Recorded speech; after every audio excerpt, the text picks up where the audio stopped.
In those tense and uncertain days following the Japanese attack on Pearl Harbor, fear swept across the United States.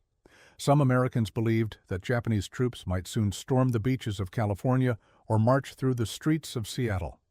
Propaganda and panic fueled the idea that Japan was planning a full-scale invasion of the U.S. mainland.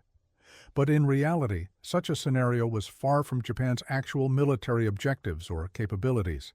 Japan at the time wasn't really planning on invading the United States.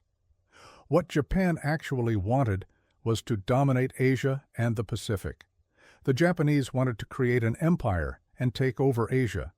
To achieve this, Japan attacked Western colonies in Southeast Asia, such as the Philippines, Malaya, and the Dutch East Indies, to get their natural resources like oil and rubber.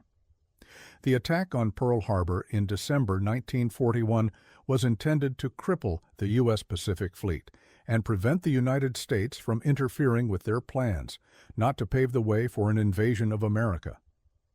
Even if Japanese leaders had considered invading the United States, the logistics made it virtually impossible. Transporting hundreds of thousands of soldiers across the vast Pacific Ocean, supplying them with food, weapons, and reinforcements, and sustaining control over captured territory would have been beyond Japan's military capabilities at the time. After the Battle of Midway in 1942, Japan lost much of its naval superiority, making such a large-scale operation even more implausible. However, while Japan never intended a full invasion, it did carry out smaller attacks intended to instill fear and test American defenses. Japanese submarines shelled parts of the U.S. West Coast, and thousands of balloon bombs were launched toward North America, some reaching as far as Oregon and Michigan.